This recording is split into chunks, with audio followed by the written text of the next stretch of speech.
हरे कृष्णा।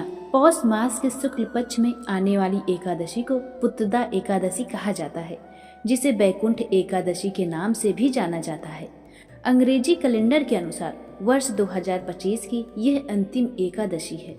इस बार एकादशी तिथि 2 दिन होने के कारण श्रद्धालुओं के मन में यह भ्रम बना हुआ है कि किस दिन व्रत रखना अधिक उचित होगा और व्रत का पारण कब करना चाहिए। शास्त्रीय नियमों और पंचांग के आधार पर इसकी सही जानकारी जानना आवश्यक हो जाता है। इस वर्ष एकादशी तिथि 30 दिसंबर मंगलवार की सुबह से प्रारंभ होकर 31 दिसंबर बुधवार की सुबह तक रहेगी। मंगलवार को सूर्योदय के समय दशमी तिथि का प्रभाव रहेगा, जबकि बुधवार को ब्रह्म मुहूर्त के समय एकादशी तिथि समाप्त होती है और उसके बाद पूरा दिन द्वादशी तिथि रहती है। शास्त्रों में बताया गया है कि जिस एकादशी के दिन सुबह के समय दशमी तिथि का स्पर्श हो वह व्रत के लिए शुद्ध नहीं मानी जाती। हालांकि गृहस्थ लोग उस दिन व्रत रख सकते हैं, लेकिन वैष्णव परंपरा में दशमी रहित एकादशी को ही सर्वोत्तम माना गया है।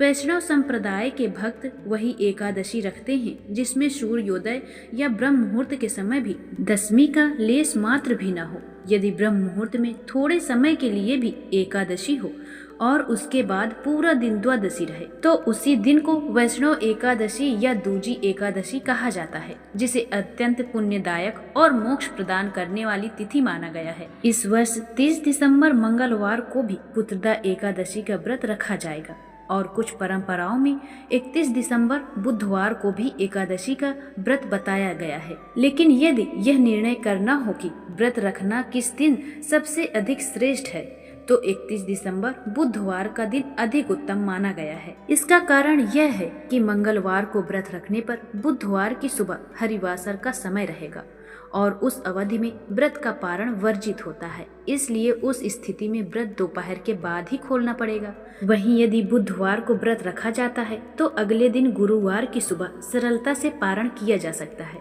द्वादशी तिथि बुधवार की सुबह से प्रारंभ होकर रात के बाद अगले दिन तक रहती है।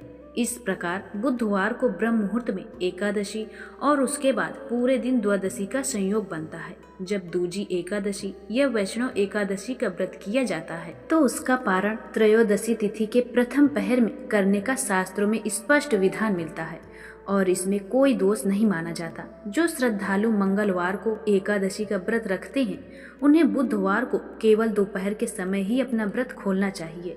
वहीं जो भक्त वैष्णव एकादशी अर्थात बुधवार का व्रत करेंगे वे अगले दिन गुरुवार की सुबह निर्धारित समय में अपना उपवास खोल सकते हैं।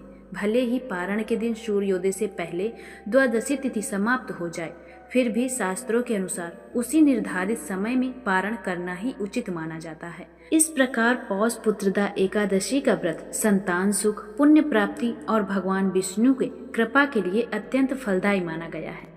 जाते जाते कमेंट में जय श्री कृष्णा अवश्य लिखें। हरे कृष्णा।